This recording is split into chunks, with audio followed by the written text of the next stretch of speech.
हमारे पास फोन आता है 27 तारीख को कि आपकी 30 तारीख को भोपाल में शपथ है, आपको प्रमाण पत्र वहाँ दिया जाएगा। हम अपने कॉलेज में थे, शाम को 4 बजे हमने निर्वाचन आयोग से कहा इतने शॉर्ट नोटिस पर हम कैसे पहुँचेंगे भोपाल।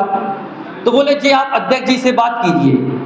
अध्यक्ष जी ने कभी भी 13 आदमियों को बिठाकर यह विचार नहीं किया कि अपन को शपथ कहाँ करानी है। उनका एक स्टेटमेंट आता है, उसके बाद जो आपने भी सुना होगा कि कमरे में शपथ ले लो, मुझे जो करना था कर लिया। उनका एक स्टेटमेंट आता है कि मैं सिंधिया जी से शपथ करानी थी। तो जब आपको सिंधिया जी से शपथ करानी थी तो उस समय जिस समय आपने फोन लगाए 13 लोगों को निर्वाचन आयोग ने, तो क्या अध्यक्ष जी ने सबको ये कहा था कि हम आपकी शपथ बाद में सिंधिया जी से कराएंगे? ऐसा कोई विचार नहीं था। सिंधिया जी का झूठा झूठा नाम है केवल। सिंधिया जी तो एक बहाना है, हमें भोपाल में शपथ कराना थी कि आप लोग यहाँ आइए क्योंकि हम अध्यक्ष यहाँ से बने हैं, भोपाल से हम चलाएंगे पूरी महासभा को, ग्वालियर से नहीं चले। और हमारा निर्वाचन आयोग देखिए कितना क्या बोले इसके बारे में। हमारे सर पे पिता तुल्य निर्वाचन आयोग सर रख के कसम खाता है कि मैं आपका फोटो कहीं नहीं दूंगा, और निर्वाचन आयोग वही फोटो गवई बंधु में छापता है। संतोष कुचिया इसके गवाह हैं सामने। पीड़ा यहाँ से होती, सारे बोए आज जो निर्वाचन आयोग ने जो बीज बोया है पूरी महासभा उसका परिणाम भुगत रही है। यदि निर्वाचन आयोग पहले ही दिन कह देता डल्लू भैया अध्यक्ष जी से आदरणीय हमारे से नहीं, हमारे लिए 13 पदाधिकारी समान है, सबको प्रमाण पत्र ग्वालियर से ही दिए जाएंगे, तो आज ये नौबत नहीं आती। इसकी मूल जड़ है निर्वाचन आयोग। आपको कठोर निर्णय लेना पड़ेगा क्योंकि निर्वाचन आयोग हमेशा ऐसा होना चाहिए जो निष्पक्षता से चले, लेकिन हमारा निर्वाचन आयोग पूर्णतः पक्षपाती है। आप इस बात को हम सिद्ध कर सकते हैं, नहीं तो निर्वाचन आयोग का कोई व्यक्ति सामने बैठ ले 10 आदमियों के सामने और हम बैठ के बात करेंगे। वो सदन का काम है निंदा प्रस्ताव लाना, हम नहीं कहेंगे। वो सदन कहेगा निंदा प्रस्ताव लाओ तो निंदा प्रस्ताव लाया जाएगा, हम नहीं कहेंगे। सदन की राय जो होगी वो होगा। द्वितीय सत्र में होंगे ये सारे काम। आपकी जैसी राय हो, हमारा कोई विचार नहीं है, आपकी जैसी राय हो द्वितीय सत्र में आप हाथ उठाना, जिसके खिलाफ भी निंदा प्रस्ताव लाना है सदन लाएगा, द्वितीय सत्र में होगा। द्वितीय सत्र में कुछ अहम निर्णय लिए जाएंगे। आप सबको यही रहना है, क्योंकि यदि आप चले जाएंगे तो फिर आप स्वयं दोषी कहलाएंगे इस महासभा की विडंबना के लिए। यह आपका दायित्व बनता है कि आप यहाँ रुके द्वितीय सत्र में और जो अहम निर्णय लिए जाएंगे उनके साक्षी बने।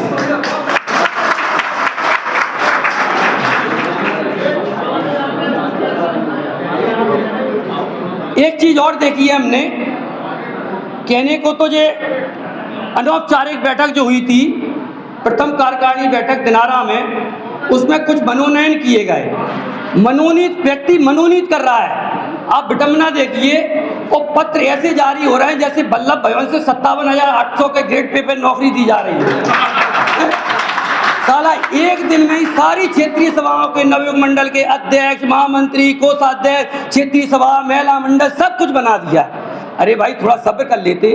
जब 3 महीना पहली बैठक भाई तो 1 महीना इंतजार कर लेते, राय ले लेते आप अपने लोगों से, किसको बनाना किसको नहीं बनाना। कहीं दूसरा व्यक्ति महामंत्री ना घोषित कर दे अपनी कार्यकारिणी, कहीं कोषाध्यक्ष ना कर दे।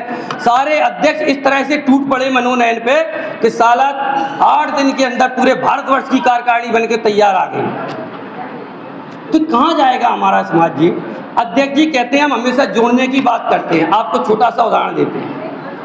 30 तारीख को शपथ हुई, दिनारा बैठक की सुन लो आप। हमारे पास फोन आता है 10 दिन पहले, हम उनसे कहते हैं भाई साहब एक काम करो, दिनारा बैठक है अच्छी बात है, उसके पहले अपन 13 लोग कहीं बैठ लेते हैं और एक चर्चा कर लेते हैं कैसा क्या करना है। अरे नहीं वो मैंने सब कर लिया है, वो मैंने सब कर लिया, तुम तो 1 तारीख को आ जाना। पहला सुनना। कल फोन आता है हमारे पास, अभय भैया लाइन पर थे, आज बैठ लो, 1 दिन पहले बैठ लो। अरे भाई उस दिन जब नहीं बैठ पाए 10 दिन पहले तो आज क्या बैठ लो? दिनारा बैठ लो, झांसी बैठ लो, कुछ नहीं तो चलो ये डबरा बैठ लो। हमने कहा ग्वालियर आ जाओ, नहीं आप सवेरे सबके सामने बैठ ले 13 आदमी। ग्वालियर नहीं आना है क्योंकि ग्वालियर की जनता ने हमें जिताया है, झांसी की ने हराया है, झांसी जाके बैठे। जी तो ग्वालियर वाले सोचे कि आपने क्या किया कि सामने वाला ग्वालियर में नहीं बैठना चाहता।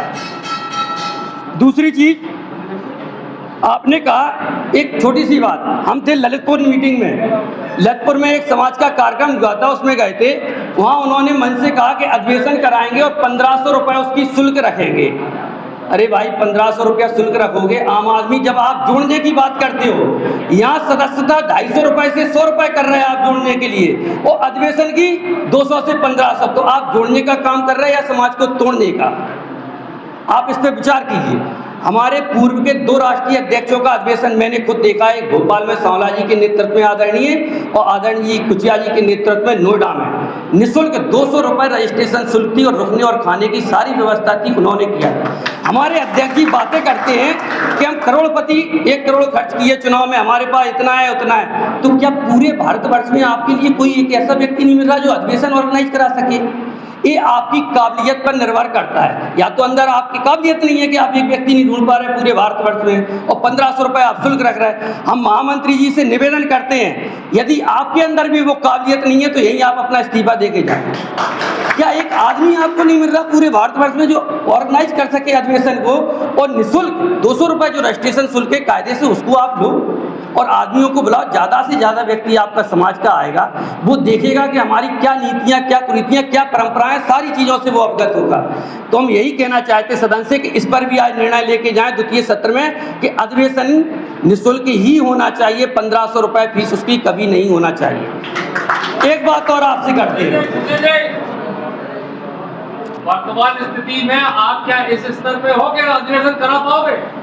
आप जो अधिवेशन की बात कर रहे हो वर्तमान स्थिति में क्या इस स्तर पे हो कि अधिवेशन करा पाओगे?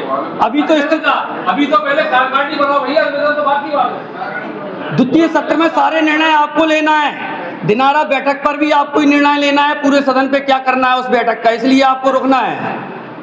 और दिनारा बैठक पे निर्णय द्वितीय सत्र में होगा पूरा। आप दूसरी चीज, दिनारा में अभी बैठक हुई थी 1 तारीख की, उसमें इन्होंने कहा मंच से कि डॉक्टर बंटी ने पद मांगे इसलिए वो नहीं आए। सदन ध्यान से सुन लो इस बात को। अभी दिनारा मीटिंग में डल्लू भैया ने, हमारे आदरणीय अध्यक्ष जी ने कहा कि डॉक्टर बंटी ने पद मांगे, उनको नहीं दिएगा इसलिए वो मीटिंग में नहीं आए। वो रेंज वाली बात भोपाल को मानते, मैं मंदिर पर चढ़ के अपना शपथ पत्र देता हूँ, नहीं तो वो दे दें यदि मैंने उससे किसी व्यक्ति का नाम लिया हो या कोई पद मांगा हो। झूठा आरोप आपको क्या है, मंच मिल जाता है, मंच पे आप किसी के खिलाफ भी कुछ भी बोल दो। भाई आज हमें अपना मौका मिला है कहने को, इसलिए हम अपनी बात रख रहे हैं। मैंने कभी कोई पद नहीं मांगा, ना ही किसी व्यक्ति का नाम दिया। वो सरासर झूठ बोलते हैं कि डॉक्टर बंटी ने कोई पद मांगा है, और नहीं तो हम इस्तीफा दे रहे हैं मंदिर पर चढ़ के, नहीं तो आप दे दो। ऐसे ही संतोष कुचिया का नाम 5 पद मांगे। अरे तुम चाय का लालचन लगा रहा है किसी के ऊपर भी। संतोष कुचिया आपने पद मांगे क्या? नहीं मांगे देखो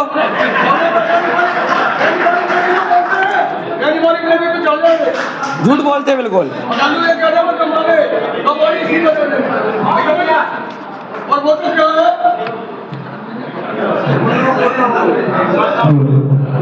हमारी गाजी में मीटिंग हुई, गाजी में मीटिंग हुई तो गाजी में सब लोग बैठे थे। मैंने कहा बनवाए अन्य चीजें बताई, मैंने कहा कनेक्शन का हम चुनाव कराएंगे और तुम्हारा ये मंडल का चुनाव कराएंगे। वही होगा। हमने कहा हम लोगों को क्या मिल रहा था, मुझे तुम्हें कौन मिल रहा हमने इजाजत दी कर लिया है, हमें पूरी खा रहा है, हमने क्या बताओ हमें किसी मतलब हमने कहा भाई मॉडल पुलिस है क्या मतलब उन्होंने बुलाया मीटिंग में आया, हमने भारत के लोगों को बोला जब तुम्हें पास कागज रखी है कहा क्या है यार डल्लू के अंदर सब समझते हैं इनको, ये तो ऐसा अब बोला चुनाव करा रहे हैं। आपने एक चीज और देखी दिनारा में कैसे लोगों को बुलाया गया।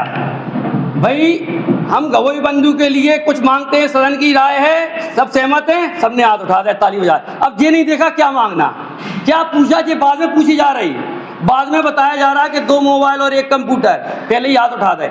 भैया हमें ऐसे समर्थक नहीं चाहिए कि बिना सोचे समझे हाँ में हाँ करें। सोचो समझो, आप गवई हो, आपका पूरी दुनिया में नाम है, आपकी बुद्धिमत्ता की पहचान है, इसलिए हमेशा निर्णय वह लो जो समाज के हित में हो। दूसरी चीज, एक बात और आई थी, हमने एक निर्णय लिया था चुनाव के पहले, एक कहा था ई वोटिंग, उस पर हमारे अध्यक्ष जी का ध्यान नहीं है। आज अमेरिका में बैठा व्यक्ति हम चाहते हैं कि वो ग्वालियर या कहीं भी चुनाव हो समाज का वो वोट डाल ले, लेकिन अध्यक्ष जी उसकी ओर ध्यान नहीं। क्यों? क्योंकि तुम अभी हमारे समर्थन में नहीं हो। जिस दिन तुम हमारे समर्थन में बोलोगे उस दिन ई वोटिंग की बात हम करेंगे।